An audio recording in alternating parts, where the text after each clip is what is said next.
Inside Story Uganda, real source of political updates. Wakiso ate tewali bw'ofuluma Kampala nga toyise Wakiso. Omubaka Honorable Betty Ethel Naroima boza ku bantu. Beyanzanyo sebo Honorable Kadimukasa. Abatulaba mwenna era nga mutuwuliriza mikwano mwasuze mutyeyo. Mukkirize nga sennayongera kubanga mbalamusa nsooke nnyongere ntuuse okusasula kwaffe twali wamu nammwe olw'okuviibwako omuweereza munnammwe Sserwooza erimmwe BBS wamu n'Obwakabaka bwonna ate era nnyongera n'okusaasira abantu b'e Wakiso mwenna abafunye obuzibu mu ngeri emu oba endala naye ate n'ensanyukirako ng'abangi be tugenda okuba nabo olwaleero nga mufunye essanyu ery'enjawulo naye mukkirize mu ngeri emu oba endala ate nziremu nsaasire bannakalangala kuba kye twatuuseeko nziramu kubasaasira bupya olw'okubanga twafiirwa mukwano gwaffe omugenzi Nakimuli Helen Kalangala mbasaasira na byonna mwenna ebyabatuuseeko n'embeera gye twayiseemu sirema kubasaasira naye ate ne twebaza Katonda tuli balamu manyi Kadimukasa oba olina kye weebaza n'okyetunuulira n'oga Mukama weebale watutambuzza ku mazzi watulambuza ebizinga twabitambuddemu tuli ku engine boats amayengo gamanyi mu budde buno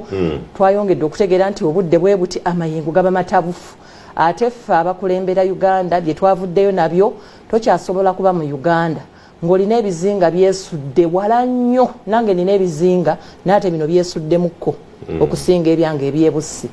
nga kitegeeza mu bwangu ddala nga oggyeko embeera Electoral Commission gyetuyisaamu naate bwe tukomawo ku board tupulaningire bushipu obutinitini oba amaato ag'amaanyi kizinga ku kizinga tosobola kubanga ffenna ne ttiimu z'Electoral Commission n'abajaasi abadde batugoba nga ffenna tuli ku mazzi gatabuse naate amazzi ge mukola ki ge mutambuliramu geesudde ebizinga byesudde bukasaali wala yiri eri naate nga mulina okutambula so wadde twabadde mu bizibu ffe abamu engeri gye twayisiddwamu naate bwe tuba nga tuli bakulembeze mu ggwanga twavuddeyo n'embeera emu ddala nti tulina okwongera okulaba ebizinga transport waabyo akoleddwa atya nga bwe tutambula okuva e Bukakata ne tutuuka e Kalangala nga bwe tuva e Nakiwogo ne tutuuka era e Kalangala n'omanya nti awo otambudde ine beta kwega otambudde bulungiko mu safe way kyekiseera tulowooze nnyo ku internal transport kizinga ku kizinga naye mikwano bannawakiso abeesiimi abalonzi ab'ensonga betukola nabo emirimu gy'eggwanga lino mukkiriza ate mmwe mbalamuseeko ak'enjawulo mwebale kunsabira tumazeeyo akabanga e Kalangala era abantu b'ekiramu alaba saasobola kuziika sipiika waffe Kinene wadde nakeera ne mbalamusaako ne mbeetondera abantu b'oku kyalo saasobodde kubanga nziika mutaka naye emikolo n'ensonga ze mwantumamu kati ate tezikyali zammwe bannawakiso mwekka za Uganda yonna omukama ayongera tukuume ate Ssaabasajja Kabaka tumwebaza olw'okuba yasiimye n'alabikako gye tuli nayongera okubanga ayongera otulungamya Ssaabasajja Kabaka owangaale amina naye kyendabyemu abantu b'oku nnyanja balinamu kye baafunyeemu kati mwafunye real life experience gye balimu therefore wanaabaayo omubaka alina ow'oku nnyanja alina kyayogera afunye amaloboozi agajja omuyambako ku byentambula y'okubizinga nina ennyanja naye Kalanga nikuba nange nina ebizinga ebusi kati ate yo wembanva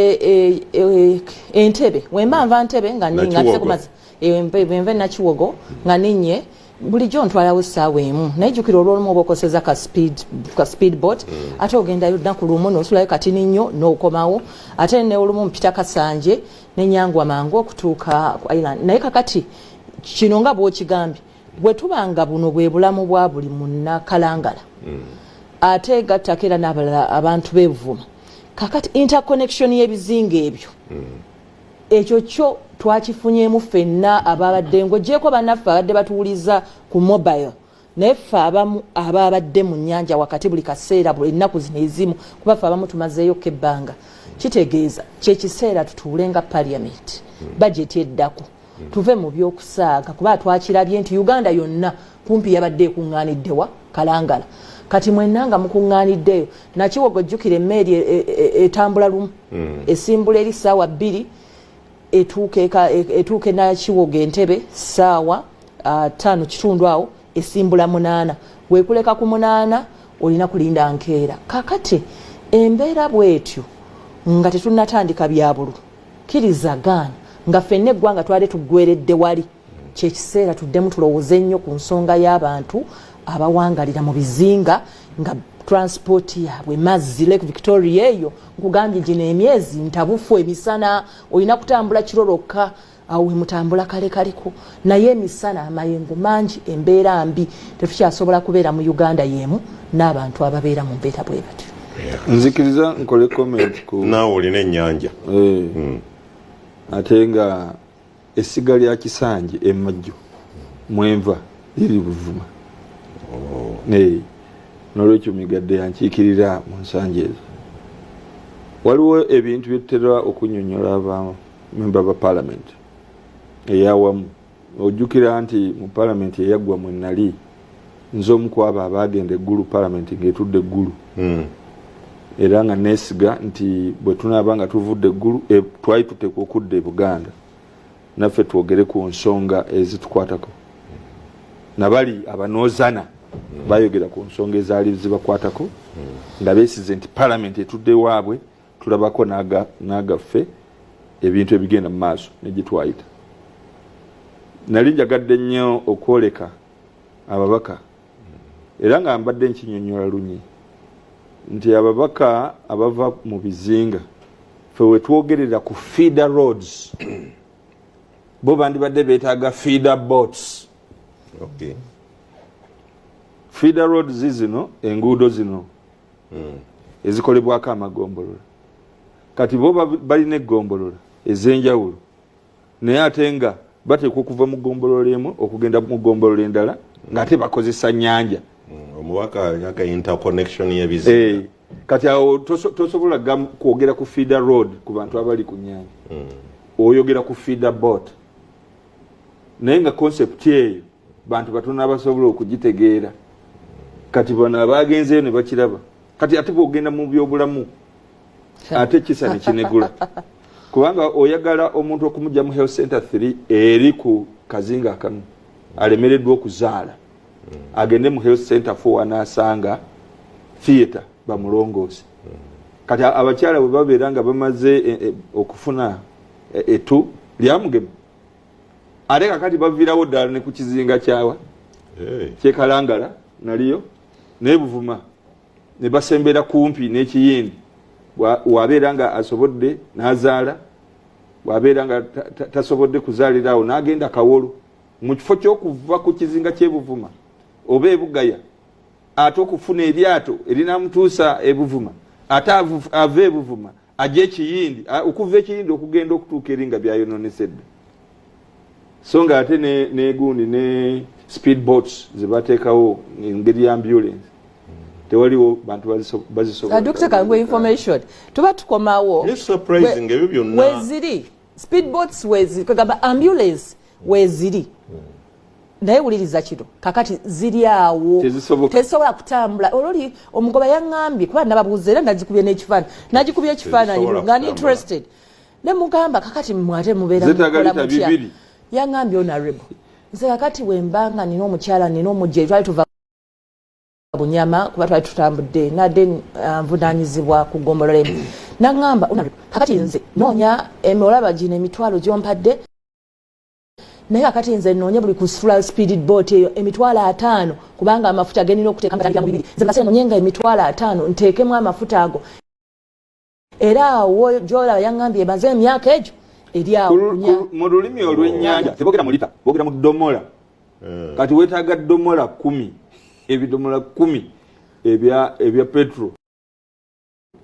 okusobola okuteeka mu ambulance eyo okukusaabaza okujja katugambe Buvuma okutuusa ekiyindi ate bw'obanga ova Kalangala ogenda Nakiwogo oba ogenda Bukakkata ate awo oba weetaaga domola 2 kakati eyo white elephant eri awo zo weziri ambulance naye tezivaawo azisobola bitegerekese kaŋŋende wa mwami Bukenya. Mwami Bukenya kasooka atuyiseemu mu wenjagala atuyise mu bango ababadde Kalangala mujja mulopera ku byabaddeyo Kalangala naye ebimu si bibye saagala muwolereza naye si bibye kuba twabadde tugoberera ebimu naye waliwo n'ebibyo ku lwa mukama we yabaddeyo naye kamusabe tusooke LC zigenda kulondebwa ebibuuzo bibadde bingi nnyo mumaze emirundi oba nga mukaaga buli zituuka ne balonda benondi LC ni postponed mu parliament minisita wa local government najja mbaamu etteeka limugira okusinziira ku tteeka bwe liti minisita alina obuyinza okwongezaayo myezi 6 bali babadde kaweweevu ba LC oba bafuze ebisanja bimeka bala bakyuka bo tebakyuka naye that's not the issue. Finally we are there tugenda mu kulonda mwami Paulo Bukenya katusooke tuyite mu bufunze mu Wangungu okulonda kwa ddi ababigulidde obuwulizi ku radio nga mulangirira bamanyi okulonda kwa ddi. Yes, Honorable Kadu Nkasawe bale nnyo mukisa guno ne bannange naibo Nalima Dr. Lulume n'ensonga zibogeddeko yes twabadde twayawukanyemu abamu ttiimu yabadde kalangala waawo ngaawo nabo bwagambye wabaddeyo abakozi baffe nabo batambudde supervisinga mu bizinga ebyo era nozane ne reports weziri ez'enjawulo akalulu kategekeddwa kakomekerezeddwa waliwo ebyavuddemu byalangiriddwa so mu kiseera kyekimu twabadde wano e Kampala nga tufulumya enteekateeka ey'okulonda obukiiko bwa LC1 obukiiko bwa LC1 waawo twasembayo okubulonda mu 2018 puroguramu eyo yategekebwa nejja nga ekisanja ne kiggwako mu 2023 ne tutegeka akalulu ako kabeere nga kabeerawo nekitasoboka kutegeka kalulu mu kiseera ekyo olw'ensonga gavumenti zeyategeeza eggwanga era minisita n'akozesa obuyinza bwe okubanga obulamu bw'obukiiko bwongezebwayo okutuusa ne mu kiseera kino naye nga puroguramu kati enzijuvu yafulumiziddwa era nga egenda kubanga etambula mwezi guno ogwa July na tujja kubanga tulonza obukiiko bwa LC1 ennaku z'omwezi 28 mpozi nga tuyita mu mitendera egy'enjawulo nga bwe ngenda nga bw'omupadde omukisa okubayitiramu abatulaba ate n'oluvannyuma obukiiko obw'okumuluka LC2 mpozi ate era mu nteekateeka y'emu tubeere nga tulonda n'obukiiko obw'abakyala okuviira ddala ku kyalo okutuuka ku kakiiko k'eggwanga kubanga abantu abakiikirwa ab'enjawulo bonna balonda obukiiko bwabwe abavubuka abakadde abalina obulemu ku mibiri gyabwe bonna balonda obukiiko bwabwe okuva ku kyalo okutuukira ddala abagenda ne mu palamenti naye nga obukiiko bw'abakyala akakiiko ako kadde tekalondebwanga so enteekateeka eno erimu okulonda obukiiko obwo tutandikire ku LC1 mu bumpimpi akakiiko aka LC1 enteekateeka eyafulumiziddwa yalaze nti tugenda kukola emirimu egy'enjawulo nga mwe muli okuteekateeka olukalala lw'abalonzi ab'oku kyalo ng'omulimu ogwo gugenda okuluteekateeka kwe kuwandiisa abantu abatuuze b'oku kyalo abaagala okwetaba mu kulonda kuno etteeka lya local government erituwa obukiiko bwa LC1 ligamba nti aba residents abawangalire ku kyalo okwo abatuuze abaagala abeesiimidde okubeera mu lukiiko lw'ekyalo bawandiisibwa ne bakola kanso y'ekyalo era kanso netuula ku lunaku lwe tulaga negoberera olukalala olwo lwawandikibwa ne balonda ssentebe oluvannyuma na ssentebe n'alonda olukiiko lwe n'abanjira olukiiko lwabwe. Mwami Bukenya wakulu tuyina national register joyina electoral commission eyo si yeronda LC1 register y'eggwanga n'olwekyo Dr. Bayiga taddeno ne yeesiibaala nti ye n'obwesiba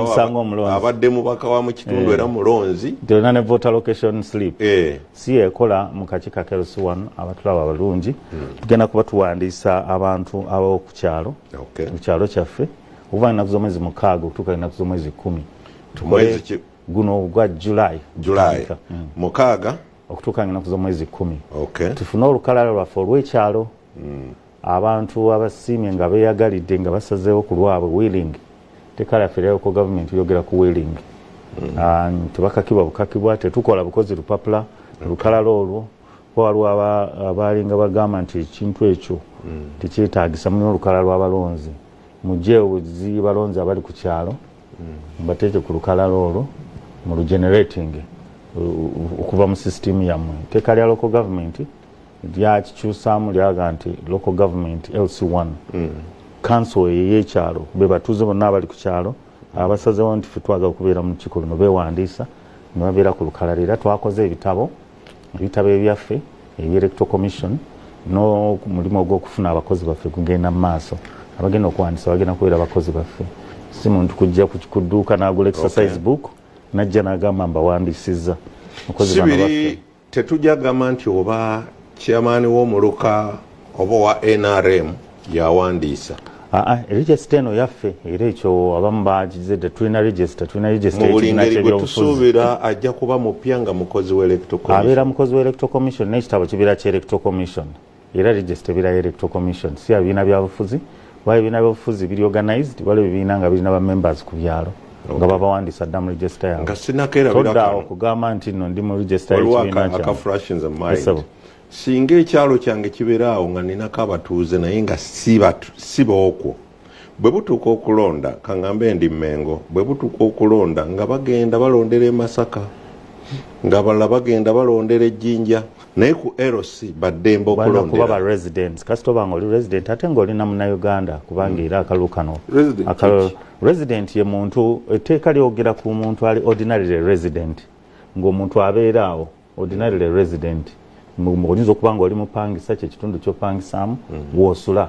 osula mu kitundu ekyo nga bamumanyi nti akalulu KRC1 ke kakola ku nsonga z'ekitundu ekyo. So kyawukanamu ku kiri nti osibuka wano bwe tukola ku National Voters Register newankubadde nga namwo mulimu residence National Voters Register. So etteeka likosa ekigambo ordinary resident bannanga bali wano abakozi b'amateeka. Ordinary resident muntu yajja ku kisobola mu kuwandiisa wano wali kigambo kyetukozesa verification okukakasa nti ddala abeera ku kyalo ekyo, ndi mupangisa wano, mbeera wano, osula ku nnyumba zaani, osulawa, obeerawa, gwe buvunaanyizibwa bwero si wano. Era enteekateeka y'okuwandiisa abantu ababeera mu kitundu ekyo abavunaanyizibwa ku nsonga z'ekitundu ekyo. Mu kuwandiisa okwo ekitegeeza omutuuze temumusaba national ID. Olina okweyanjula ng'olina obukakafu nti oli Munnayuganda kubanga ate okulonda kuno kwa ggwanga, these are public elections era zeetabwamu Bannayuganda. ID muyamba kulaga nti Munnayuganda so si nti mutuuze. Yes. Obutuuze bulina kumanyibwa bumanyibwa era ne bukakasibwa mbeera wano ku maka gano bwe nti oba nze kitundu kyange kiwembeera oba ze ennyumba zempangisaako wembeera wano wensula wano ordinary resident. Amateeka bannange bajja kwongera ndowooza okukamenya akantu ako oba ogera ordinary resident okola amateeka kimu n'okugataputa kirala. So ordinary resident mu nkola kirala. Naye ng'etteeka lyatugamba kintu ekyo ordinary resident ate ng'ali willing ng'asaze okuba oli ayinza okuba nga abeera mu kitundu naga nti asagala kwetaba mu nsonga zino eza LC1. So waliwo obudde bwe twataddewo abantu abawangalira mu bitundu eby'enjawulo mu byalo byaffe. Tuna ebyalo 7,100 7,112,214. Ebyalo bino byonna bibeere nga bitegekebwa bifune register bifune obukiiko gye bayita council. Abo nno be bajja okuba nga beetaba mu kulonda okugenda okubeerawo ennaku z'omwezi 28 Julayi. Era obubaka obwo twaweereza Bannayuganda bannaffe abebibiina by'obufuzi bakunga abantu baabwe n'abatuuze abawangalira mu byalo by'enjawulo babeere nga beetaba mu mulimu guno. Ekitabo kyaffe forms zaffe zonna electoral commission n'abakozi baffe sika exercise book si kitabo kya kibiina kya byabufuzi ku bibiina by'obufuzi birina enteekateeka zaabyo endala. So ekyo ndowooza tukyegendereze nnyo kubanga oyinza okuddayo ne weeyibaala noga nti ffe tulina ekitabo kyaffe eky'ebibiina by'obufuzi ojja kubanga osubiddwa omukisa ogw'okwetaba mu kulonda kuno. Ekyokubiri ekize abantu bakkirizibwa okwesimbawo mu bibiina byabwe. PFF nereeta, NUP nereeta, DP nereeta, NRM nereeta n'ebibiina ebirala byonna FDC nani. Kikkirizibwa kubanga akalulu KRC1 nako kategekebwa nga kagobera enkola ebibiina by'obufuzi. Era kyetwasoose okufulumya mu nteekateeka zaffe ye information okugiwa political party desk ekwatagana n'ebibiina by'obufuzi tubategezeeko batandika okwetegeka. So ebibiina by'obufuzi wakati w'ekiseera kino wano wetuli n'okutuuka we tunasunsuliramu tusunsulamu ng'ennaku z'omwezi 9 okutuuka nga 14 Julayi baba balina obuvunanyizibwa okubanga bafuna abaana bakwatira bendera okwesimbawo ku bwa ssentebe obw'ekyalo. So okulonda kuno nkwesi one kutambulira ddala mu nkola ey'ebibiina by'obufuzi, era ebibiina by'obufuzi twabitegezezaako dda era tugendagenda mu maaso n'okuba nga tukwatagana nabyo okuba nga beetegeka, ate nga okulonda nga bwe tubadde tukusuubira nzikiriza nti bangi ku bo babadde balindirira era nga bajja kuba beetegefu okwetaba mu kulonda kuno. Enkalala zino ze tutegeka nazo ziyita mu mitendera nga gye tukola ziri enkalala endala era zitimbibwa zino ezimuwandiise ez'ebyalo zijja kuba zitimbibwa okukakasa nti tuzitunulako mu lujjudde okukakasa nti abantu abaliko bwe balina okubeerako. Ekyo kijja kubeerawo ennaku 2 zokka, kijja kukosa ennaku 2 kubanga ennaku z'omwezi 13 ne 14 July tujja kuba tuzeeko 13 ne 14 July gye muyita display of religious, tuyita display y'okukyalo 13 ne 14 ne 14 olwo abatuuze mutunule ku lukala lulina mukozi waffe mukozi waffe ajja kuba nga avunaanyizibwa okubalaga abantu bawandisiza.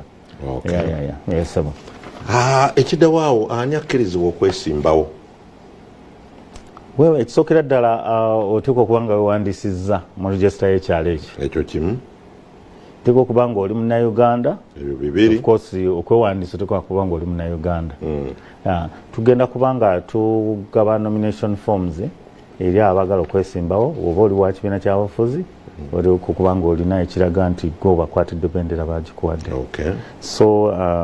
nomination forms ne procedures zijja kulaga emyaka egyamwe giri ku emeka tuwabaawo enjawulo mu tuva ku 18 asobola okuba chairman abanya emyaka gy'okwetaba mu kulonda gye kuba 18. In other words ebirala tebikyuse ng'ebibeera mu electoral commission okuggyako kino nti register eri tegobererwa kati mukolayo empya ate mpandiike owandikiddwa n'emikono yangalo owandikiddwa yakukyalo yammwe yakukyalo ekyo. So okwesimbawo okugoberera enteekateeka zino endala okuggyako nti tojja kusasula nomination fees, tewaliwo okusasula fees, ate era tusaba biwandiiko birala ng'ebyo biyigirize ng'ebirala ebisabibwa mbadde nzirako naye nga atangazaawo bulungi toyitawo mangu obuyigirize bwa chairman wa LC1 ab'olukiiko lwonna bwogereko obuyigirize. Olukiiko tulonda mu kulonda kwa LC1 tulonda ssentebe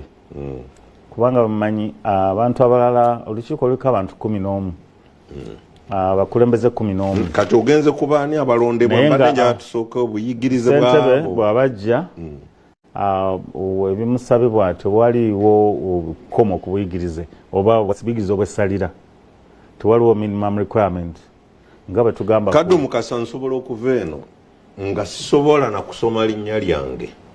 sina na kyensobola kuwandika buli kiwandiiko mujja kundeetera stamp pad, ink pad nyigeko ekinkumu,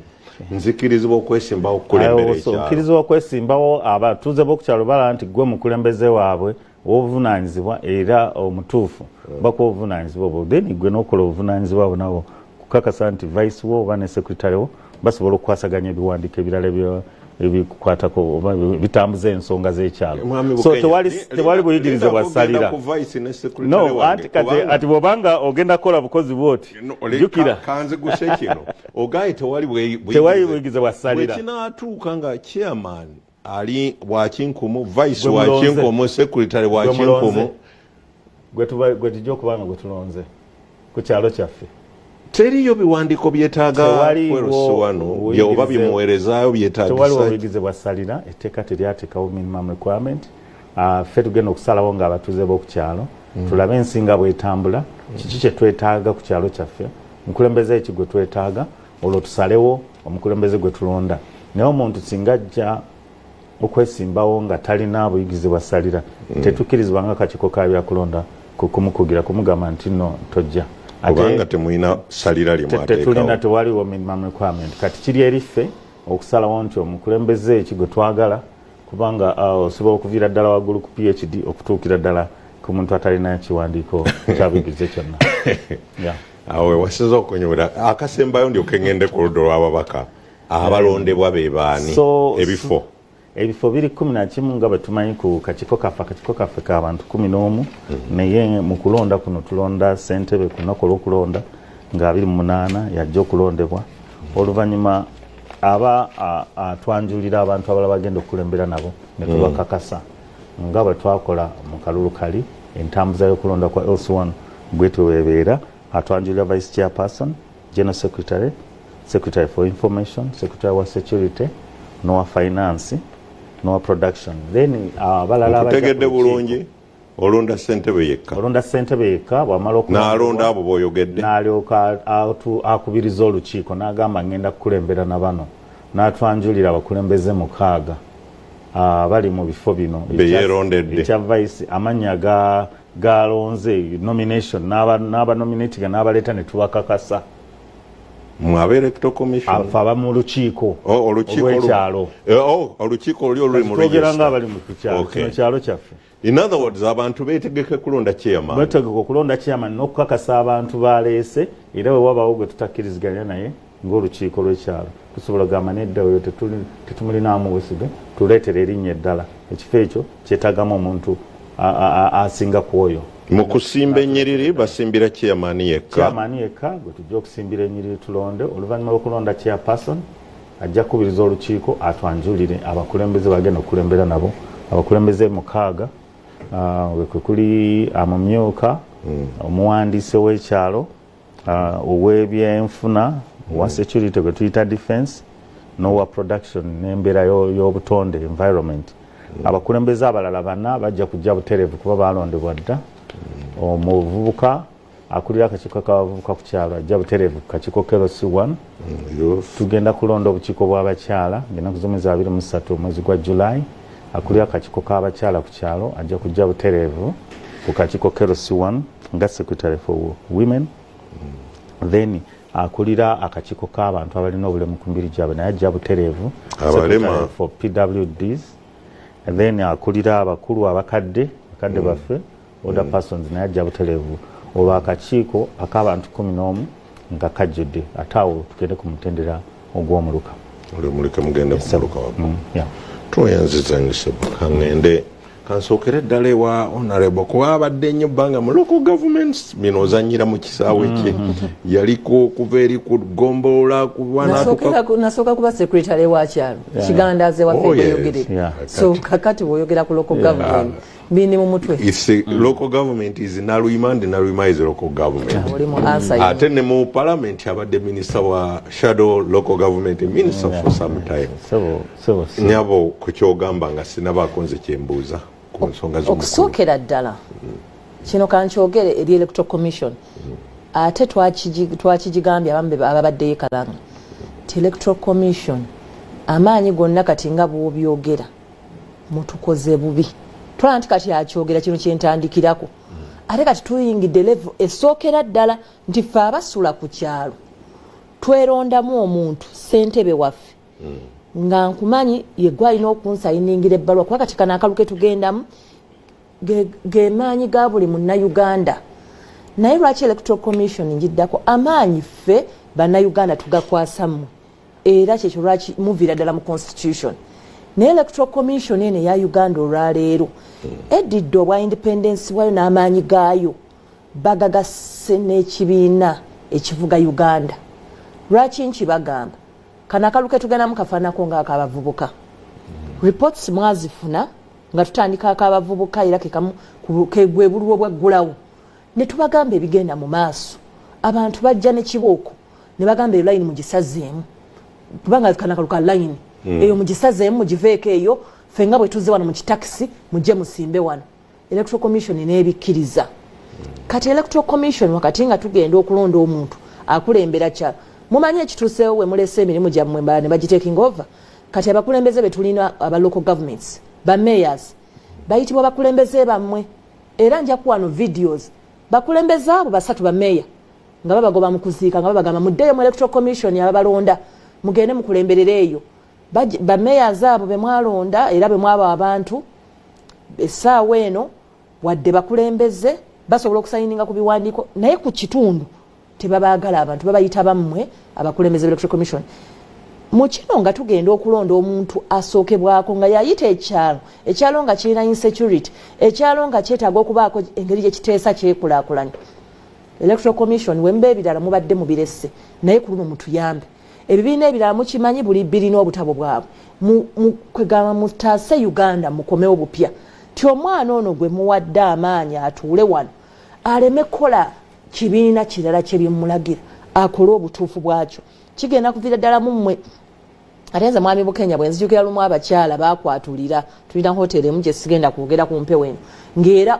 kwegamba obusungu buno bwe mugenda muleka ebintu ne bitambula nga ekibiina ekimu ebikyawe byagala obusungu bwe mugenda muteekawo naye lwaki twogera kino tubasaba abantu bano nga mutulaze era nga bwe tumanyi wetubanga tuli bavubi mutuleke tulonde omuvubi waffe wadde si wa masters wadde si waki si wa PhD ye muvubi munnaffe ye level gye tugenda muleme ku planninga kuleka mbeera ereete abantu be mwagala olw'okubanga bo mmwe baagala mubenge ekibiina ekimu kyekitwala mu maaso eggwanga so nga naatera okumaliriza ebyo byoyogedde byogambye nti abantu be beesalirawo leka abantu bakole ki basalewo gwe todda buzimu kukireka kitambule nga bwe kiri naye nga naatera okumaliriza kano akalunga bwe tukalabye era nga bwe tugenda okukayingiramu aka LC1 kuba tukalindidde ebbanga ddene ate nga tutandika okulonda kuno mbasaba nakibasaba dda nga mbadde shadow minister local governments kuba kati nagenze ku genda mbeera z'abantu buli we mulaba nga okulonda kwa Uganda tekukyasoboka mu myaka 5 ate mukyalira n'okukyusa schedules ezo schedule minister ze yakyusa naye kapaati akamu teyakakyusa nakanda mugambanga ebiseera tubadde ne magezi etteeka likyasoma myaka 4 eri mu local government act ebbali eri gye lisembera naye buli we mulaba nga temusobola bbanga eryo nga bwe ligamba muleete local government act kaakati mugambe minisita Bala nti bannange ffe okusinziira ku Uganda obusobozi butuli mu myaka buli myaka 10 nti buli myaka 10 bwe tusobola okulonda local governments tube nga tunyweza amateeka oyogera ku local government si zonna oba LC1 nettu zokka sorry ndi local administrative units kuba era kizibu ne luli kyaliwo nti zo baziragalira ne zitalonda mu budde kuba tusabe kugamba muntu mu Uganda mbu tewali ssente nga badde batugamba so local administrative units zo bwe zituuka nga tezikyasobola kulondebwa mu myaka 5 oba ng'etteeka bwe ligambye dira parliament leeta nga executive letter cabinet mugigambe ejje tuleetere ebbanga litusobola okukola ki okulonderawo okusinga okulimbanga bannayuganda nti tewali ssente aye nekino wadde tukyogerako leero we twogerera tuli 27 kitegeeza programs zonna we ziba nga zigenda kutandika July atandika wiiki ejja katulabe ng'ebyalo ebyo abatini abakyaliwo mutandise sensitization kubanga ffe abakimanyiiko ku ssaawa eno tambula kola sample ne mu bakozi bo wano bameka abakimanyi nti tugenda kwewandiisa bameka abakimanyi nti waliyo okwewandiisa okupya kubanga ebibyalo bikyuka ate abantu bamanyi nti olwokuba nina national identity card ewaffe kati nze gye nnondera nasigalayo ewaffe naye gye bampasa ow'emmamba gye yanteeka gye nkola ki gye nsula kati abantu bangi nze ng'ogyeko abatini abakimanyi nti wensula wennondera buli omu apulaninga nti nja kukola olunaku nja kuddayo mangu ngende eka oba ninye eryato oba ninye taxi zireyo ekyannamukaako oba eggulu kati sensitization eyeetagisa mu budde buno nti abange tutaddewo ennaku 3 ennaku 4 mutandike okwewandiisa ate ekirala wetumanya nti nno abantu bakozi wadde baagala okulonda katulabe provision in the electoral commission tokyasobola kubanga embeera gy'otambulamu nga tesobola kuba digito n'akatono n'akamu omuntu akeera mwetaaga ku mulimu ssaawa mmeka 12 naye abeera alinako baddeibas nga 3 abasobola omweyimirira muteekewo ka app kagambe nti nno kyamaani w'ekitundu oba electoral commission nti nze ensula wali erikira omuntu n'amanya nti bameka bakweyimirira kubanga tunoonya ne omwana amanye nti nja kutta just nnaku 2 kubanga ekiba ku byalo nze ebyalo bino ebyange ebyawakiso jjukira bisinga ne districts ezimu ki obunene naye tekinyuma ekyalo kitusulako mutwalo nga kasokoso gwe nnina agenda kubanga abantu bambi bakozi bakeera kweyiya n'obanga ennaku zonna z'omuwadde tasobola kusabayo olunaku naye atajja kwagala wakiri olwo lwasabye mu advance abeerewo alukole ki alutte alulonde dira ku ddakiika eno teekawo ka app teekawo nti nno kale wobanga olaze nti nno oyagala naawe okulonda ku olwo okola kimpa abakwetoolodde 5 verification weeneetuuka ng'ate nezo enkalala ensonga y'okubanga enkalala ezo teziteeka twatuuka kulonda kino nkibagamba tutuuse kulonda ne kuno okwa main elections nga display terabikako. What? Kakati ekintu ekyo n'okiddamu mu kano ng'otaddewo ennaku 2 za disiplo okukonfaminga nti register ddala abantu mwebali oba mwendi oba siriimu nga ezo gaps ezo zibeerawo mu bintu by'okulonda kuno obigenda bikola otya kubanga okulonda kuno nkugambye n'oba oyagala bbaluwa ya banka n'oba oyagala kugenda kuyingira magye n'oba ogenda kuyingira poliisi buli kimu kyonna kisookerako ono LC1 kati n'okweyimirira mu kkooti bakutuma bbaluwa yaki ya LC1 kati ono omuntu gwe tugenda okulonda chairperson bakunze MP kubanga mu Wakiso ebyalo byange birimko n'ennyanja abamu bagaye naluyima gyali naye ono buli kimu waki ne bonosula awe wa chairman gwe ufuna ebizibwa waka abantu bayombye basookera wa ssente so ono omuntu mukulu nnyo gwe tugonde okulonda naye tukoze tutya okulanga process ena integrity process dala eri involving process abantu bategedde sensitization of the masses so nandisabye electoral commission eddemu obuyinza bwayo gye babadde babubbidde eddemu ebukomyewo ebenga emaliridde okulanga bannayuganda babeera ne free and fair process mu nsonga zino eza LC kubanga ffe kyetwalabako se bagambye tukuno temwagambye 11 oba zikyasigadde 10 essaawa zizikomako akalulu kano katandika programu y'akalulu etandika ku ssaawa emu kalina okubanga kakomulekezeddwa ku ssaawa 10 ezolegulo kakati twafunanga instance nga bantu bekubire nga Buganda waliwo abatekinga over process kiboko sikweni nga tunayingira ezakalangala njabbako njojona kati mu byabavubuka kubanga kaluka tukalondanga betwalonda abavubuka lwakuba abavubuka balondanga omu ku omu ebifo byonna naye ne beekubira kikosa tunatero kikosa tunatero mulindeeko nga bebasalawo ddi ab'electoral commission bagenda okulonda ndalabako n'ekiseera mu bavubuka we balaba layini eri emu ng'esinze abavubukira bana abakamandinga ya electoral commission nakanedda ne bajjawo owa poliisi ne bajjawo no presiding office ne bagamba jangu sokobeere wano mutaga ne bamujjawo mu kamotoka ne bamutwala ebbali abantu abavubuka basobola okuvaawo bwe balaba bavuddewo abantu ne beekuŋŋaanyayo abantu 5 eno yerayini nga abantu bagenze so kyengezaako okugamba electoral commission ku luno omaliridde okuddamu amaanyi okumalirira okulaba nga tufuna integrity mu electoral process okusinziira ku bibaddewo webale nnyo omubaka dokita naawe ku nsonga y'emu ku mukulu byannyonnyodde honorable Naluyima njaga kumwebaza kubanga nnyonnyodde bulungi naye ndabye nti ajja kukaaba nnyo ng'alumirirwa eggwanga era alumirirwa obwenkanyi electoral commission terina busobozi wadde n'akamu okutuukiriza ekyo kyoyagala era bw'oba beteefuteefu okupublishinga ebinaava mu kulonda nga bisaliddwawo abantu baabwe banaaba bakoludinze nabo kinene collusion kwekobaana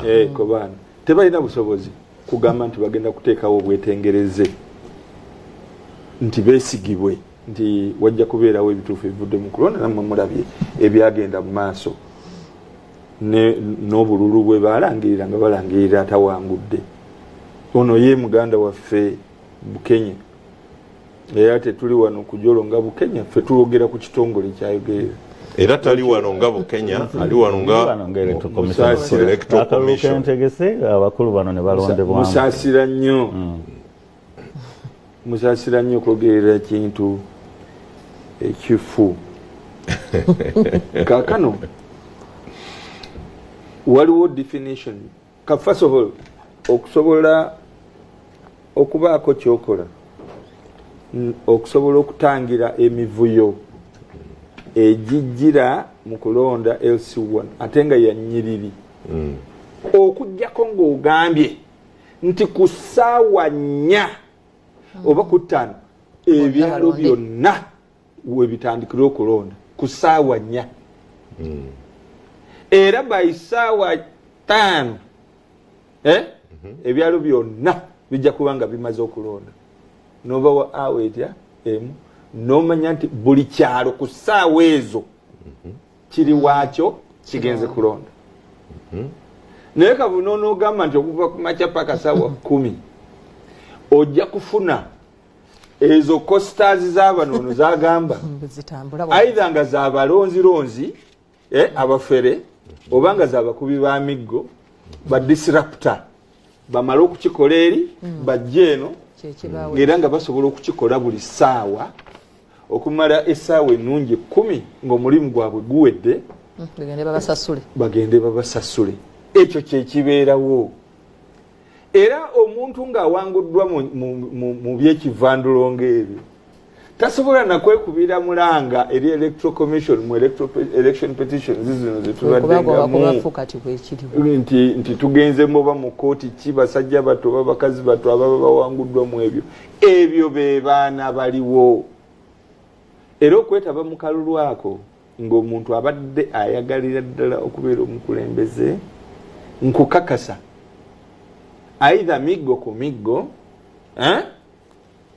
miggo kubanga bo aba electoral commission ate nga bibateeko command yaringa police ne ba constables oluusi babeera nabo oluusi ba constable basajja batubooko ku kitundu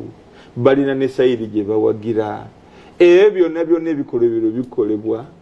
naye bano bandi first of all tebalina busobozi bubimanya ne bwe babimanya tebalina busobozi bubigolola ne bwe babeera nga bagezezaako okugolola Uganda nene nnyo obusobozi bwabwe okutuukiriza amazima n'obwenkanya mu kulonda LC1. Kakati ekisoboka kyokka kwe kugamba nti abantu bano abagenda okulonda buli kyalo kibeere ku kyalo kyakyo buli agenda okulondera ku kyalo ekyo abeere ku ssaawa ze zimu kigwe. Dr. olinga asaba public holiday. Eyo olinga asabye public yandibadde na public holiday. Last time twafuna olunaku olw'okulonda lwali public holiday. I've noted. And I will guide you here. Okyagedde kati kiringanga bw'onoolaba census wano Rwanda bwe yalabanga Uganda egenda kukola census nayo naye tugenda kukola ki census netwongezaayo nabo ne bongezaayo nga baagala okutegeera abaabwe be baani abaagala okubalibwa ewaabwe so si kumala kubalibwa Uganda ate okola oti balibwe neerwa kati akatubagiro bano bekalina ate bandibadde nga bo a special commission nga bweri ebyo bandibadde basobola bulungi nnyo okubikuba mu ttooki ne bagamba tukoze tutya okuvaayo n'obwenkanya mu kulonda aba LC. Kati eyo no nsonga emu naye waliwo ekintu ekyokubiri ekya ordinary resident kyonkusoma omubi tukozesa luzungu okusobola okutaputa oba n'okukola amateeka. Ordinary resident omukulu yandibadde asobola okukiteekako okutaputa okwaba okwa electoral commission netusobola okumanya ordinary residents be baani tugenda kubamanya tutya. Naye nga sinaba nakutuuka ku kino kankubulire n'ekintu ekibeerawo nti ekiseera kituuka ebiragiro ne bikyuka ne bakugamba nti byabakama agambye nti bonna balonde abaliwo oba oli mu register oba toli mu register bonna abaliwo bakole ki balonde ate bali mu kibiina kyabwe ekya NRM babikola naye ate wano eno mu Kintabuli nga babadde baagala kutwala kalulu kakati mubeera ku bunkenke byabakama agenda kwogera ki muli mu kalulu era nga bwe kyali ku buno bu computer babuyitaani voter verification muli mu kulonda wabula omukulu w'ekitongole ky'ebyokulonda ate okubawa way forward saawa zigenda mu 5 oba mugende mu maaso n'okulonda nga waliwo kamashini oba tewali. Kati obwo obusobozi bwa kitongole buba bwannabaki obusobozi obwo tebabulina ku kiri ekinene oba tebakisobodde ate ku kino ate kigazi banakisobola bate tebasobola ekyo nkakasa ate n'obudde bwe bawaddeyo butono tebakoze civic education abantu okutegeera obulungi byonna bitwogera biri mwezi gumu okuva kati tebalina busobozi baagala kwejjako bwejja gadibengalye kati kantuke ku kino ekya ordinary resident mu ordinary omuntu okubeera nti ordinary resident ate okubeera nga omuntu oyo abeerawo mu kitundu ekyo era nga mu nteekateeka alabika ajja kubeera mu kitundu ekyo lubeerera yoyo ordinary resident. Kati ojja kusanga omuntu nga bamulese guloli munga oli mikwano gye akola nabo mu kibuga abalete abateeke mu makaga agondi basulemu okitegedde kabe kasinge bagende bewandiise okitegedde mu weeks 2 era nga abalala batemi ba bikajjo yave e Busoga najja egindi ekyagwe kutema bikajjo ne bwamala addayo eri gye bamuziika enaze kuba kyeyo kakati abo bakakungonta ki omulala yajja kukola era akuba kyeyo njogedde ku batemi b'ebikajjo kubanga abatemi b'ebikajjo bangi nnyo ewoje bali bangi nnyo abasinga obungi bava Busoga ojja kusanga abalala bava Arua naye nga mu butuufu mukubi wa kyeyo bwamala nankane sizo ngaddayo eka ng'azimba eka kati oyo n'omubalira mu ttuluba ki kati ordinary resident omuntu amazeewo emyezi 4 basimba bikajjo bagenda kutema bikajjo bakola ki oyo kyangu nnyo kumubalira mba ordinary resident naye nga aspirations ze sijja kubeera mu kitundu ekyo target worker ekiseera kijja kukyagambe nti nze nzira yeewanvu eri LC emukwatako era esobola okumuteekerako ki emikono wanaali ku kyeyo kakati electoral commission lacuna eyo ejadressinga etya egenda ku addressinga etya ekintu ekyokugamba nti bonna balonde kababeere mu register kalwere tebali mu register kasaba manyibwa nti mu kitundu omwo babeeramu era nga bwe bajja okukola okisegedde kakati okwerinda sibuti bino mbyogedde sirwa kubeera nti njagala bakorectinge mu bwangu tebalina busobozi kukorectinga bino mu bwangu kubanga nono wamuyise buyisi eno programu bagiguza aba electoral commission BBS yabawadde buwi bandi badde bagula programs nga zino bo bennyini kubanga sente weeziri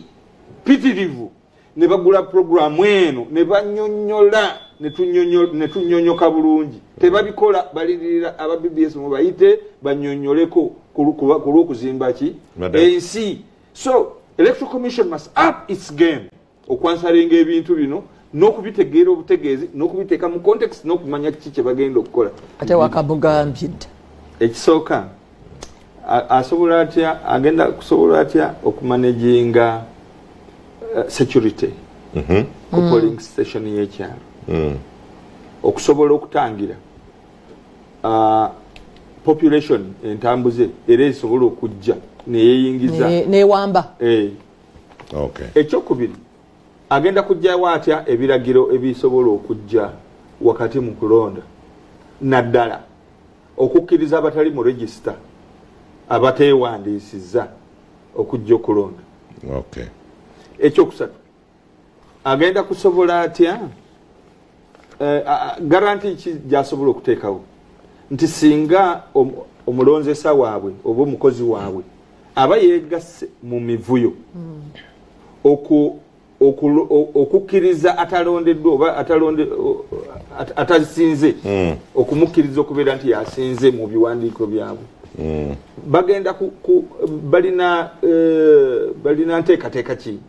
enteekateeka yaabwe egamba etya ku errant members of the electoral commission abakola emivuyo egyo abeegatta mu mivuyo egyo ne bagikola era ne bagidocumentinga ne bawangudde sebo tuzewo omwami Bukenya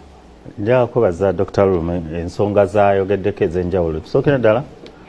webale okumpita ku programu eno weewaawo twaguze programu egenda okubeera nga etunuulira akalulu kano era tulina obudde bwe tujja okuba ku mpewo wano so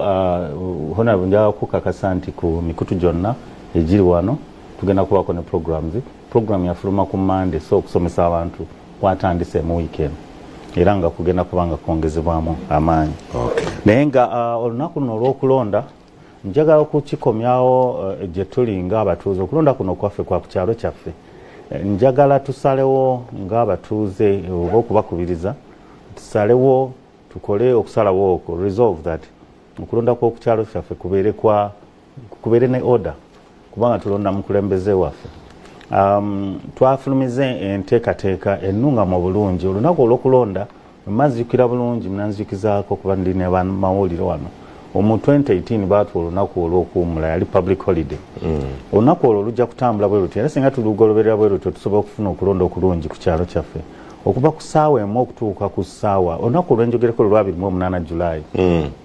Okuva ku ssaawa emu okutuuka ku ssaawa 4 kyekiseera kye tuwa abantu b'oku kyalo okukuŋŋaana ku kifo ekiragiddwa tukuŋŋaanira olw'ensonga ze LC1.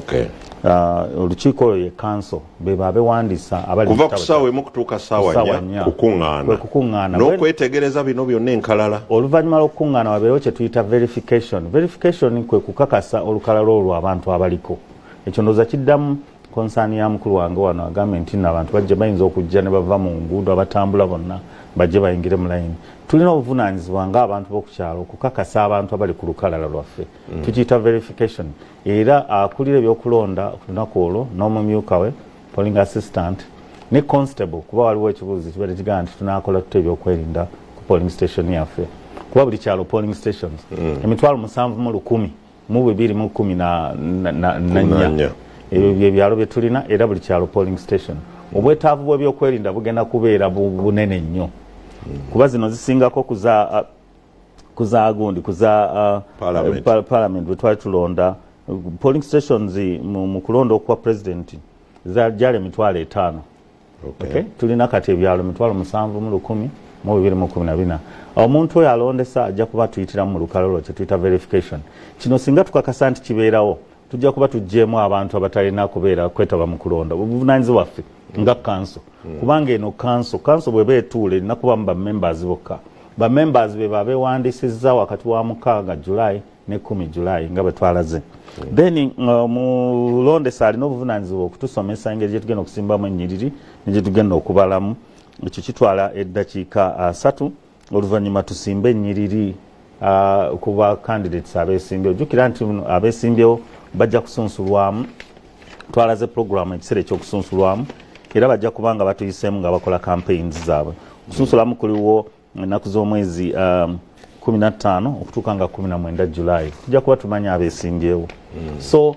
ng'Electoral Commission enteekateeka eyo singa tugikwata ne tusalawo nti ku kyalo kyaffe wano we tuli wano ku Bulange wano kyalo kyaffe wano tugigoberera tewali nsonga lwaki okulonda kwaffe tetukukola tetukuteekateeka ne tukumaliriza mu budde. Honorable yabuuzizza nti singa eggwanga lyonna lirondera mu kiseera kyekimu. Twalaze ku programu gye tusomesa abakozi baffe awamu ne bannayuganda nti okulonda kujja kubeerawo wakati wa ssaawa 5 ne ssaawa 6 ku programu y'okulonda y'olunaku olwo bwete bweri. That is voting time. Then oluvannyuma alondeddwa abeere nga asobola okutwanjulira abantu baagala okulembera nabo. So okulonda kuno tekuli nti twakulese bulesi kutambule nga bwe kwagala wabula twaluŋŋamizza engeri gye tulina okutambuzaamu. Process ya lunaku lulamba biri byonna by'oyogedde. Process yo ya lunaku lulamba. Olunaku lwonna luba lwa kulonda ate okulonda kwa Uganda kubeerawo wakati wa ssaawa emu obutasukka ssaawa 10.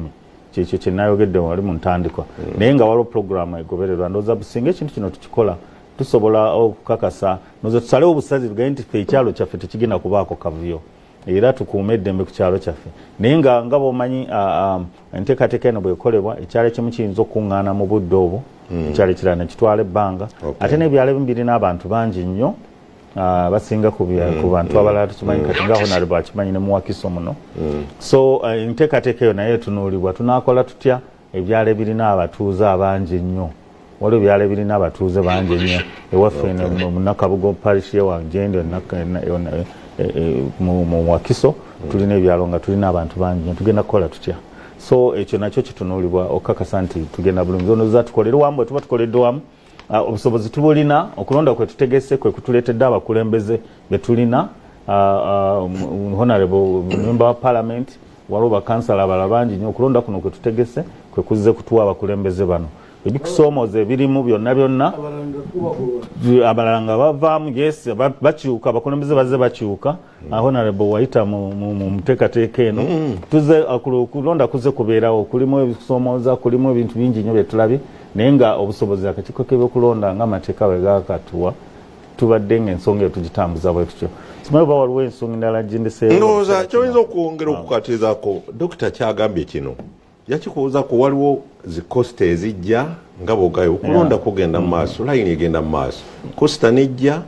ezimu zirimu abakuumaddembe abamu bali muleeya balina emmundu balina emiggo ne basalawo nti eyo layini nfubo ne bateekawo eyaabwe ne bagirangira ne electoral commission n'olangirira eyo okutabangula ebyokulonda musango gwennyini era osobola okuvunaanyizibwa unasooka ku luno mukyewalire ddala okutabangula ebyokulonda kubanga okulonda kuno kwa ggwanga okulonda kuno kuli mu mateeka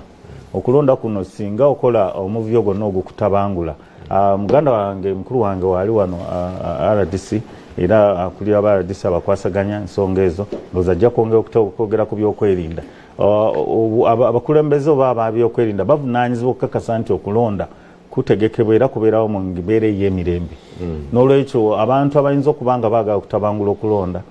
ate nga naddala okulonda kuno okwanyiriri kuli vulnerable nnyo oba vulnerable tukitetera mu Luganda nti kugamba kwanguwa nnyo okutabangulwa kuba oli bwajja olunyiriri n'alutabangula konsaani ya dokita ndowooza n'abalabi abalala abatulaba yeeyo kankuwa example y'abavubuka bwe baali balonda ebyo byonna byaliwo ne mugamba okulonda kwa ssaawa bweziti abo bagambye abajja ebimotoka bo ne basalawo nti kwa ssaawa bweziti naawe electoral commission n'olangirira ebyabali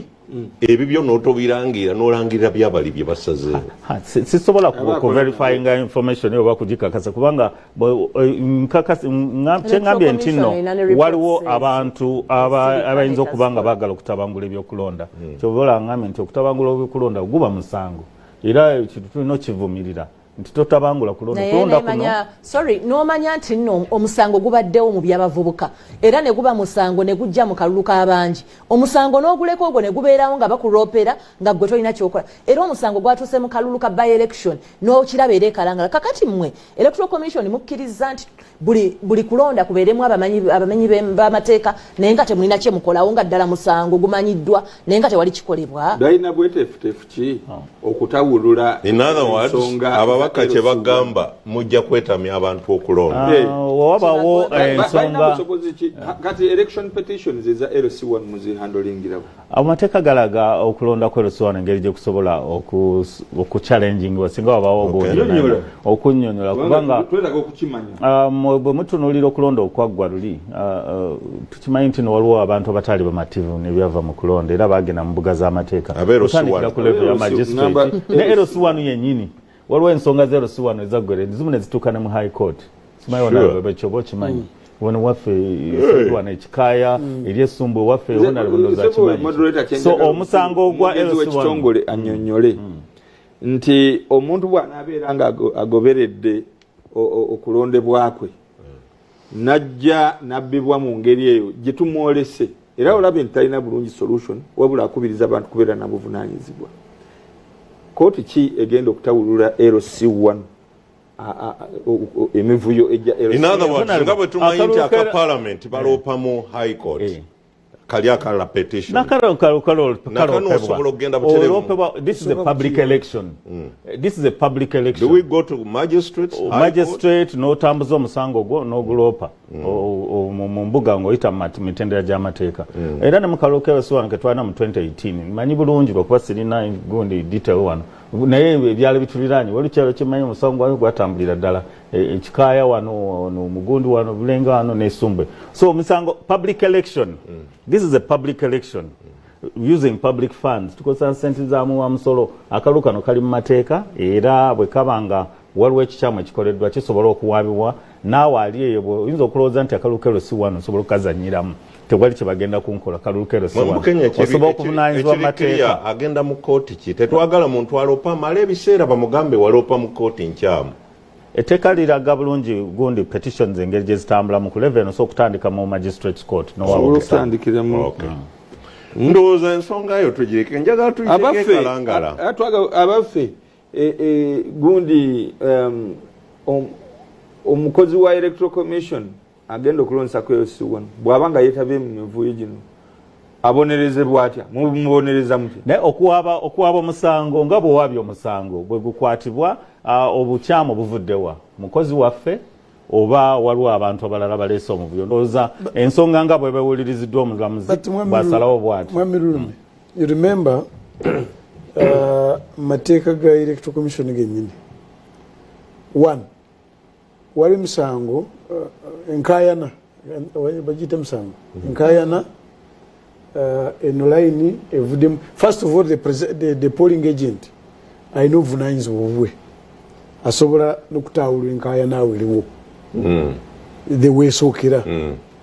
kusinziira ekyanabalabye oba kiri mu maanyi ge ngera ali guided n'amateeka abulungamizi w'amateeka. Then also no nalondesa ayina mu supervising ku parish level singa ono tabirungamiza bulungi basooka ne badduga wa supervisor ku parish level because I was involved in 2018 at times ebimu bigwera ne kumuluka with the supervisor nosanga nti kirikiriya balonza abantu 15 ne mu kuwandiika ne bawandiika it's very clear era nzikira n'ebimu ku lunaku kwolwo supervisor could even order akatukadde awo wenyini awo kubanga ebikintu ekirungi kya LC1 togenda kunaawuza abatuuze baawo afe twalonze omuntu wafu jangu ne badde mu line ne baziyimiriramu abadde abbye n'aswalira awo n'akola ki. So there is a polling agent at the a presiding officer at the village, there is a supervisor at the parish, there is a supervisor at the sub-county. And there is a returning officer at the district. So there are some of those which are administrative issue that can be resolved in one day, there and then. Honorable Naruyima. Then I work which I think it is their responsibility. It's where we cheat with what to take out to us.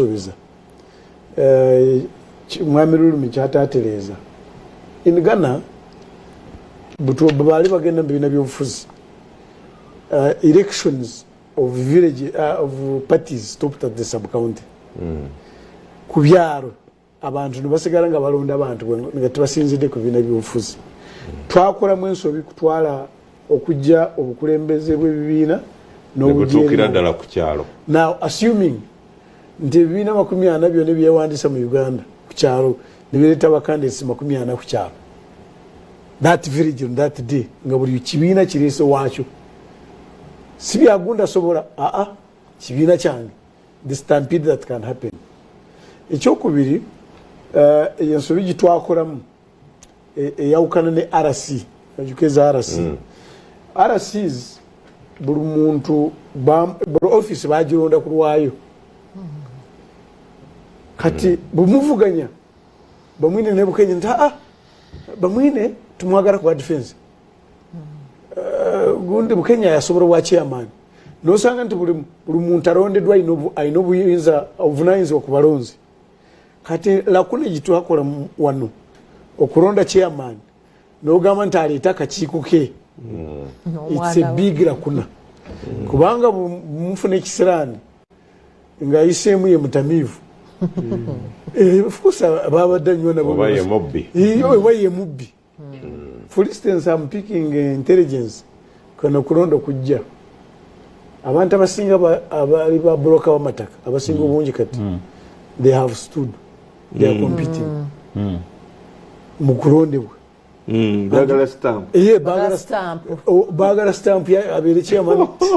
I am seeing it. I'm picking this intelligence. Yes, era broker w'amataka abasinga obungi baze kuvuganya ku LC1 ate olaba nti kigendererwa si kyabukulembeze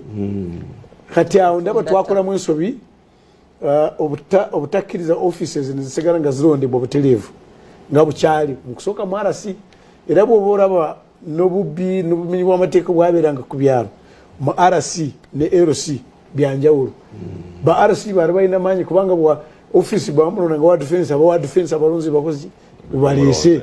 balenta twagala information oba chairman tali effective nabo fe twakulonda gwe na mawulire wafu.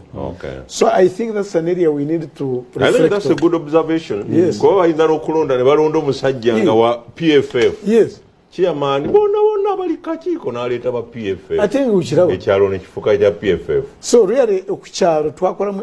kubanga ekyalo with due respect nange ndi mukozi wa government bw'olaba n'okulaba nti abakulembeze b'ekyalo tebalina nansa kugitubawa chairman yekka yafuna omutwalo omulimu ogusinga obunene mitwalo 12 mu mwaka byonna bitweyagalizamu bino biva ku kyalo nobweba security kati fe abali mu security information esooka chairman ababo bali batya na I think parliament kati ngenda kutuma mukwano wange Nalima oliba mugobayo njogeredde ensonga ezo nengana okuwulira njagala kulaba ku parliament ng'oleeta private members motion obuyinza tubuzeeyo tulonde abakulembeze buli kifo kirondebwe ekyokubiri n'abakulembeze ba LC1 tubalowoozeeko ku nsako kubanga bebakwatiridde eggwanga no mu byonna byokwerinda ebyobulamu ebyenfuna ebitwogerako ebimbadde nkubiriza abantu okulima. It is the chairman LC1 naye ebiwandiisiza erimu executive kyangu okusinga private members bill. Kati kyerabidde article 79 Parliament shall have the power to make laws on any matter for peace, order, development. Katumbaga Parliament kumusanga wano ng'alajana ng'atuma Bukenya oninya wa bwerere teeka ly'omuwa lyakozesa. Honorable Nalima tugende Kalangala era kubanga omanyala alternative za fenga tuwa sente mugenze n'okwejjusa wano twakola nsobi nga already yeteeka eritambula katusooke tutunuleko Kalangala mwami Bukenya amanyi kye mwayisemu ne kye mwolekedde. Just tuwe wrap up ye Kalangala. Wrap up Kalangala at least nabadde omu ku bantu ababaddeyo mu bujjuvu nga ebintu byatandika batulemesa okukola rally yaffe esembayo. Ani abalemesa? Security ng'egasa Electoral Commission nga tulowooza tutambula mirembe ke kaluka bulijjo kubanga rally ya Mande ne batugamba mukulembeze w'eggwanga ajja essaawa eno tekigenda kuba kyangu okubanga mukola ki nga mubeera ku lukalu musalewo nawe munaayagala bwe tujja baleka mbukizi gyonna gye munaasalawo ekizinga kyonna kyemuna omanyi bwe tubeera mu Kalangala kati mainland Kalangala yefuuka olukalu kati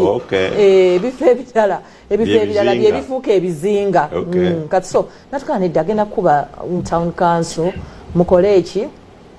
mwe musaleewo anyway gye munaayagala tugenda kubanga nga tubaleka netugambe detuka naye ffe tugenda kubeera mu kitundu kyeki mwe muli Kalanga town council ffe tuli Bujumba kale katubeera eri olukalo gye lutandikira ne tusooka ne tusulanga awo tukkirizganyiza twatuuka era enkeera teri mugende kale kyonna ekizinga kyemusalawo tutuuka ebizinga nti ate byonna bizibu so nolabanga rally yasembayo yali yakubeerawo ku Mande leero Saturday Mande kuba olwokulonda kwadde ku Saturday ku Wednesday rather naye ekyo ne tukireka tutuuka tiimu yaffe nga baleese ebikozesebwa. Etteeka ligamba Electoral Commission erina okubanga ewa bannayuganda gye bakya free and fair election bino byonna nkulaga unfair days. Electoral Commission obuyinza bannayuganda bwe bagikwasa mu constitution bo kati esazeewo kubuleka siiru batuuka box batulaga seals siiru bweti ne bweti tutuuka siiru ngaki nga teziriiko ziri nkutule ebikyebyo tukomplaininga Electoral Commission lwaki olunaku lwayo tugitunuulira bulala ate nga tekuuma kigambo kyayo nga batugamba abange tewaba n'ekimu kibeeraliikiriza kana akuuma ketwaleeta bannayuganda ke mwateekamu ssente kana akuuma kalala nnyo tekakkiriza kikyamu n'ekimu kukola biometric voter verification kit tekkiriza kintu kyonna kuyitawo kino ekya okubanga siiru muzisanze teziriiko na biki ekyo mukole eki ekyo mukireke ekyo ggulo limu enkera kwe kulonda ye Tuesday tutuuka mu kulonda ku Wednesday jukira wali tulina ebizibu byonna bye tusanze ffe twagala bagamba tubireke tukome wano musooke mwetereze nga Electoral Commission bagamba nedda mwesige kigambo kyaffe akuuma tekajja kukkiriza akuuma kali kaddira nti omuntu yenna anaalonda nga bamukwasa ballot paper eyo bagiyisa mukuuma era ateekamu n'ekigalo voter verification era bw'amala bwe tumaliriza bwe tutyo obululu bwonna olw'eggulu nga tetunnatandika bubala tusooka kukola ki tusooka kuddamu kubaddamu okuverifyinga nti ddala kano kayise mu kyuma kyaffe. Electoral Commission batugamba buli kikyamu kyonna kye musanga ku zino levels mulinde tugenda kola verification ku ssaawa esembayo tutuuka mu kalulu batutawanyamu ate ggulo limu nina bakasala abaffe abamu abaali bakuuma mu bizinga ebyewala babalemesa naye nga buli we tubakubira Electoral Commission kubanga ku luno kino kye twogera ono Bukenya mwogezi bwogezi naye his worship naye yakoze ekyakulembera chairperson wa Electoral Commission his lordship naye yakoze eki yaliwo enkeera tutuuka enkeera abantu baffe abali mu kugaba amabaluwa abamu ne babakwata naye byonna byonna ne tubireka agaba agents ne babakwata naye kati kankugambe eno scenario gye nabaddeko tutuuka nze nabadde nvunaanyizibwa ku Bujumba sub county nze nabadde kamanda waayo then nenfuna ba MPs abalala banyambyeko Honorable Ivan Cheyune owa Nakasongola nankwatirako ekitundu ekimu parish embagiyita Bwendero nakwata ne Mulabbana naye wakati mu kubanga nkola supervision tutuuka mu kifo ekimu mu Bujumba parish kye bayita Buswa primary school omanye ekyatuusewo katandika mirembe katambula naye we katambula batugamba kati nga waliwo abatambula abavubuka bakutte emiggo ndi ku station emu ab'emiggo batuuka ku ssomero lino bagamba mujjeewo buli agent atali wa NRM ave wano besankula emiggo sibamukawo boogera ekyo Electoral Commission weri ne police. Electoral Commission eba ne presiding officer. Police yataddewo constable omu. Nga kati baddira bagobawo polling agents wafe. Nkugamba eno station bagamba wasigalawo ba NRM. Ba NRM bakwata register zaffe. Zonna abaana ze bwedda ze balabirako. Obwedda buli ajja. Bakwata register, bakwata ebitabo balina ne pen bata abaana kwe batalingira nti oyo omu nga nawo wandiko yomu. Naluyima ng'omutiikinga wano. Mukasa ng'otiikinga wano. Bakwata register ebina bano abaana baffe we batudde. Babijja babiwamba byonna. Nga bagamba ate muve wano. Abaana nga badduka kubanga batidde bano ba miggo batidde badde eri mu ango. Era bamulaba bino byonna byenjogera nazi videos nina buli kimu kubanga ekibiina tugenda kola press conference ku Monday naye abaana ayagala tubirina wano nga bakola ki nga mu motoka bano bakuba bagobawo bonna be polling agent nga wonno ow'obululu ajja kati 11 no gye tutuse kubera bino byenkugamba byabadde ku polling stations ezikola ki eziwera ow'obululu ajja bano abakulu bakoye n'okwekooya mbu bekweka ebbali nga bajja akule guardingibwa wa mundu nga bagenda waliwo bateeka ballot paper ng'ateekamu obululu azze nabwo obuwera nkugambye tebabujja wano ku katabo ka Electoral Commission kati bajja n'obwabwe babutiikiza nkugambye mu biometric voter verification kit ate akuumibwa mundu kati abaana baffe we batukubidde ne tuyingirawo ne Secretary General Lewis n'atuuka kwabaddewo basula Honorable Brenda Nabukenya Oweruweru nange nentuuka supervisor waaki we Gombolola abavubuka beeswanta ye mwagala ki halo bakubidde police amaje gayingiddewo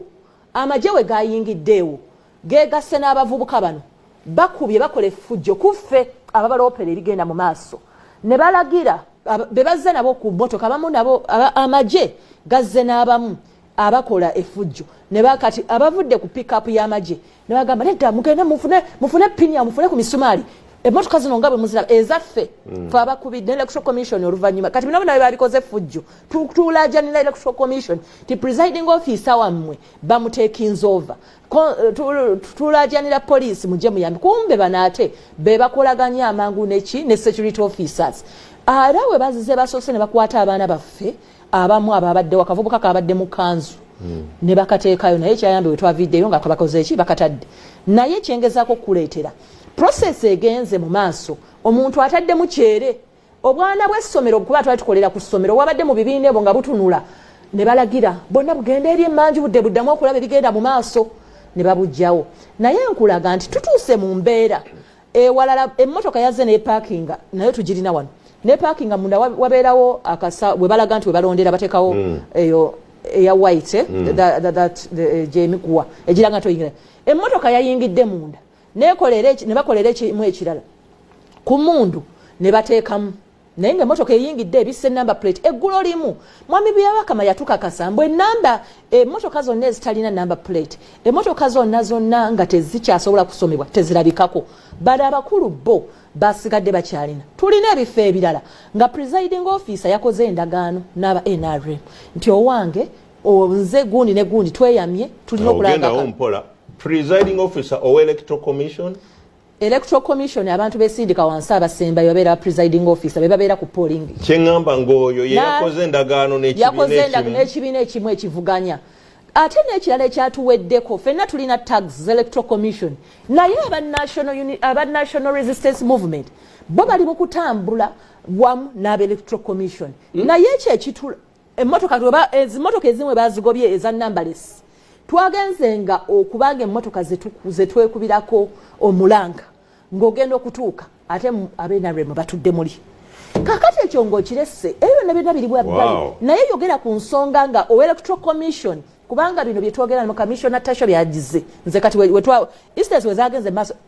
secretary general wa NUP bamugobye awe Buswa primary school bana abakiwoko bamugobye beba commanding stations bwe bazze ne bakuba emiggo Honorable Kidandala Sulaiman kino kikugamba we bamaze Brenda bade bagenda kutandika mukuba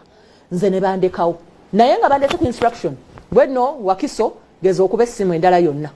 owulira abantu we batekinze over electoral process Honorable Tashobya ayingirawo ku electoral commission tuteesa naye nga tugamba eno station eyimirire na tukakasa kubanga nabaddewo nti eno station tugenda girabirako nga example tuleke process egende mu maaso nayo regular verification obulu bwonna bwe bayiyeemu tebujja kuyita naye verification process gireke ej'okusalawo nti kano katuufu kano kakyamu bwe twatuusa regular omwana presiding office ono nga mugamba twateeseza n'aba electoral commission ti verification erina okugenda mu maaso era kyekirina n'okukolebwa newakwa omwana ono yabikutte bukwasi n'agamba bannange nze mundeke ninawo instructions empya ez'enjawuloko 1 2 n'atandika kubalira nga takkiriza verification n'akigaana ekyo nno ekyatutuuseeko awo we nabadde nze ndaba bwe nti Honorable Chene abadde supervisor mu kabwabendero sessions bakikoze ku stations jja eri mu bizinga ebukasa babikoze naye kyengezaako kuleetera electoral commission mu maanyi bannayuganda ge bagikwasa nti yeyina okubanga nywevu nga ye managing process ya elections esazewo olunaku lwaleero to forfeit okuwaayo amaanyi gaayo eri abantu b'ebibiinda ebirala eri abalala abavubuka bakiboko sport nga okuwa amaanyi gaayo gonna eri NRM nga kati NRM eri fused n'electoral commission mu electoral process nze mbagira babikwana abalaba okusingira ddala abadda Uganda tuve ku baana abali eno mbagamba nti no electoral commission weba kati esazeewo kubanga yo yetubonyabonya kubanga kuno okulonda si kwayo nti ekole ereka emivuyo negigenda mu maaso bo ne babeera mu mirebe naye ekitundu ekiba kikoleddwako effujjo kyekisigala kibonaabona webanga eddidde nga wali ku seals eggulo limu yatugamba nti ezo seals eziri broken ezo seals emutalako mubireke biri mirembe tulina n'obutabo obulala batuuse ne ku level mwami kaddu kino kakikubuli nga bajja buzzi awo presiding officer wali nga bakimawo akatabo nga ab'emmundu babakuumira wali bbali ng'akatiika ngatiikinga ng'ow'emmundu ajja amwerekera nga bateekamu alali we mubanga electoral commission ya Uganda wano emutuusiza bannayuganda nga katemukyekweka ebintu mubikola kyere mikwano mbasaba mumanye nti mulidde mu nsi yammwe olukwe ate mwenna olunaku lumu bannayuganda bagenda batumira bala naye kinsanyusa wakati mu kukaaba kuno kwe tukaaba ffenna bannayuganda bwe tutuuka okukaaba tulaajanira wamu ate mumanye nze nasanyukidde nnyo ebyalo n'ebitundu ebitandise okwekola bw'omulimu bano abakulembeze b'electoral commission nga temukyabawa space kwogerera ku bafu baffe kubeera mu mikolo gyaffe ate ne batuyita mu mikolo gyabwe twegambye mu buzibu buno baliwo boyisa abakulembeze b'electoral commission bamwami bukenya bebala nedda olunaku lwaleero gwe tokimanyiiko mu local governments ze muwakiso nina abakulembeze nga ffe tuli b'abantu kati nga nabima nze bannonda ndi mukulembeze w'abantu era ne electoral commission yannangirira naye nkuwa example muwakiso nina abakulembeze nga bo electoral bannayuganda abawakiso tebabalondangako bamayors nga bakulembeze balangirirwa electoral commission bo tebalondebwanko so abantu basazeewo bakooye okwegayirira abantu abaganya okuwuliriza n'okugoberera amateeka ekiyitibwa constitutionalism abantu bekozeemu omulimu bakuleka nojja nga oli mukulembeze naye nga gwoliwo electoral commission toliwo abantu era tebakuwa space kabe kwogerera ku mufu kobe kubeera ku mikolo ne bwoyita abantu so kubanga Uganda owetuuse era kye mutwagaliza mu myaka 3-4 abaana bammwe bali beerawo nga be balina okukulembera ekyo kye mwagala Uganda yangeri ki kinnuma mwami Mukasa nti nno twakola preamble nga twejjukiza eziye tuvuddemu naye bano Electoral Commission ne banne baganya okuteekamu ekitiibwa constitution yaffe kkiriza ngendeke wa mukulu wa mwene mpulira saagala na bibuuza mwami Bukenya ebyo no waliwo bingi okugaidingako ayina kajja ogaidinga naye mwakansokerewo mwamba mwine okwo kukyali kulonda mu Uganda lwaki musaawo okulonda ng'ebyo bye mwagala lwaki temulagira bulagizi nze nga nyanukula eyo ensonga eyo nja kugyogerako mu biti bibiri okay ekisooka nga commissioner wa government ekyokubiri ngaaba mwine ng'omuntu okay kansooka mpulire commissioner one Uganda it's not a stateless society since nti kyangala tulina amateeka getutambulirako n'olwekyo omuntu yenna aba ajunguludde oba nyoomye oba amenye etteeka amateeka agamugolola wegali era abazungu bagamba that he who alleges must prove ekyomukisa omulungi Honorable Nalima okusinziira bwayogedde yabaddeyo era obujulizi bwabuyina abaakola ssemateeka eno baali bamagezi nnyo bakimanya nti ekyo kiribaawo ne bagamba nti kasita mubeera nga temukanyiza mwembi wabeerawo abita bamwine ne Nalima balwanyi wabeerawo bataawulula nsuubira nti Honorable Nalima ne ttiimu ye bajja kuleeta ebibakunganyiza ebitakwatagana amateeka then kooti eritubuulira bubanga babiina nze ndi wa mukisa nti nkulidde mu society yawano Honorable Nalima alaba Electoral Commission ey'Ekibogwe olwaleero mukwogera kwe yennyini agambye nti mubaka wa parliament era Electoral Commission yamulangirira now tesobola kuba yali nungi nemulangirira tenakyuka era ye mu Electoral Commission yagamba nti mwami Lulume tayise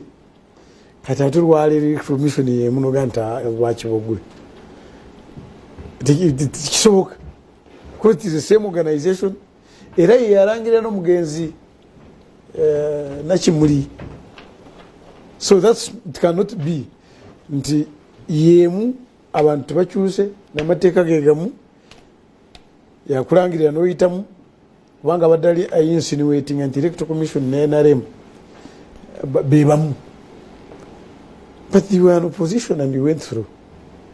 the late Nakimuli was an opposition and she went through still the same system naye mwamba mwine kikyogezaako okuddamu two ndaba nga oyina kintu kikyo kyonnyonnyola ngezaako okukulaga nti toadressinga mubaka byagambye ebyabadde mu kalulu anti kati kubanga mubaka ekigambo kyetu wakiwulidde omubaka yabadde ku BBS yakyogedde kati ono yakiwulidde nange nteeka okumulaga naye Honorable Nalima agambye nti Electoral Commission si ntuufu erakola byakibogwe yemwe yamulangirira n'ayitamu okujja kuba batugamba nti nabo bakola ebyakibogwe. Now, as a commissioner, we don't support the government tukiriziganya n'obumenyi bw'amateeka tukiriziganya intimidation kutiisatiisa abantu tukiriziganya omuntu yatwalira amateeka. Ekyo oyinza kinyonnyola otya omulabi alabye nga omujja asoba omupoliisi akutte emmundu yakulembeddemu omuntu okussaamu obululu and you say state tekiwagira osumule ng'osuna ekisooka ab'ebyokwerinda kati nga mu byokulonda ebibaawo byonna bikwekwete bibeera what we call intelligence led operations. era okulonda okwo mu byawo byokwerinda police is the lead agency yekulembera nobwolaba nga aliwo omuserikale nga wa UPDF abazze nga poliisi yemwise naye olwosaba UPDF ne poliisi bagikuba emiggo sinakima sinabulira nga kwemulugunya mu poliisi kubanga amagye tegereeta mu bintu bino byokulonda poliisi yebayita now abantu abapoliisi abo boyogerako nabamagye bava mu society yaffe njagala kubuuza gwandaba tonalabayo omupoliisi abantu ba bulijjo nga bakuta mayinja bagoba mu poliisi oba emigo kisoboka nti n'omupoliisi ayinza kugenda ku mulimu empisa nezisiibuuka naye ekyokukisa omulungi wabeerawo mekanism enkola ey'okwadressinga bamwina siiwusa empisa mu mateeka tumukolera ki poliisi erina police tribunal amagye galina court martial naffe tulina disciplinary committees as civil servants kintakanya n'omuntu ali ku level wa mbaka wa parliament assuming it is true yakiraba I am very sure this is a national leader police ne ku ground katonda ndi ku ground eyonoonese I expect the honorable member of parliament to have the number for the IGP. I expect the member of parliament to have n'essimu byabakama kubanga polling official yeena is working on behalf of the commission which is headed by the chairman electoral commission. Mbansuubira nti omubaka wa parliament akota mwami byabakama tuli wano ku polling station B. This is what is happening and I'm very sure kubanga kusinira bwayogedde the commissioner came and we that's what I'm saying. I'm very sure that mwami byabakama umanyi tanaba kulemererwa to take charge or to discipline any errant officer who could have gone. Obudde bwe bonkoze obubi. Njagala kubasaba.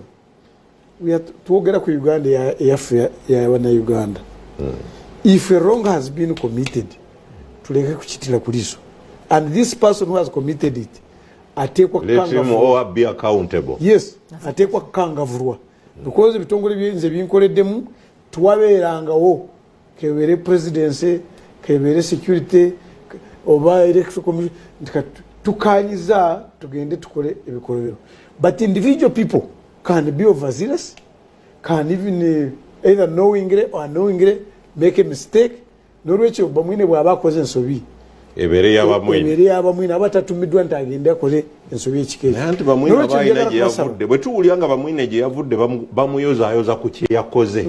tetuyinzaga nti ekyo kyabadde kyabamwine obutwaleseko obujulizi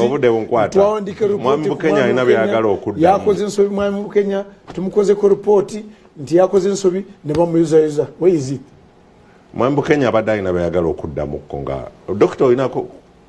wakiri mu dakiika ng'emu lwaki okaka abantu kwogera dokita yamaze dda dokita ayogera dokita yaragidde dokita ayogera ku byakalungi anti dokita